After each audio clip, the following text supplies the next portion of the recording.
And for our final section on the subject of conic sections, as we've done with the last couple of them, let's start with the definition, and we'll give this a geometric definition.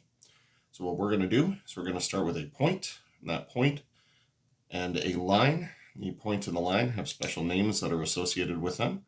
The point, as has been the case for the last couple of sections, is going to be referred to as a focus. That's a U there, not an A. A focus. And the line, this one's a new character. This one's referred to as the directrix. If there were multiple of them, we would call them directrices. So let's get to the big definition. A parabola is the set of all points that lie the same distance from the point as from the line. So for a preliminary picture, just to give you an idea of what this thing looks like, if we were to put a point here, we'll put F for focus, and then put a line here that we'll refer to as D for the directrix.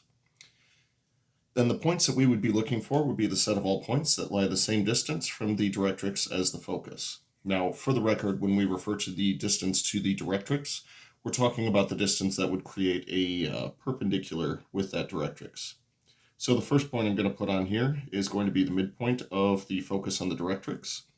I'm also going to put one about the same distance from the focus to the directrix, right about here, and then do one more of these in the opposite direction.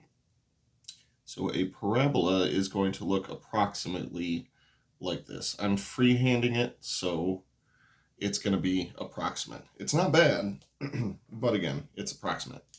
So any point that I pick on this parabola, if I were to define this distance here as D1 and this distance here as D2, then it will be the same distance for both. So D1 would be equal to D2.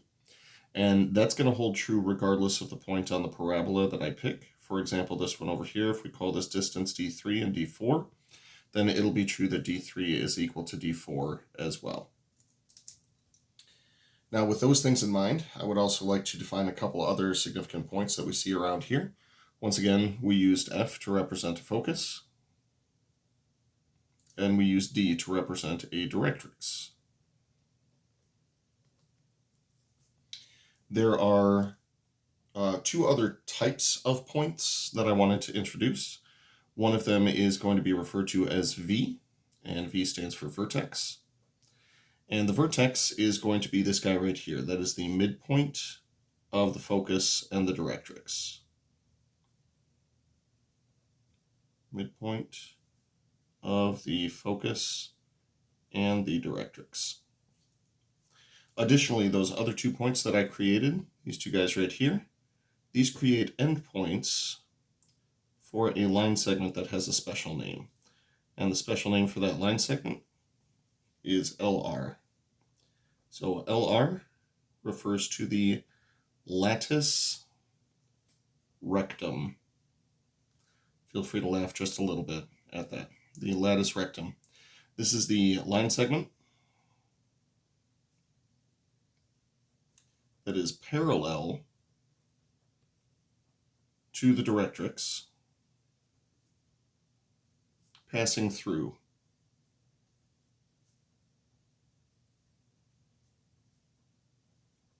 the focus. The line segment parallel to the directrix, passing through the focus. Now, generally when it comes to graphing parabolas, typically what we're going to try to look for is once we have the focus and the directrix in place, the 3 points that you would want to make use of are going to be the vertex and then the endpoints of the lattice rectum. Those generally create the best looking graph for us.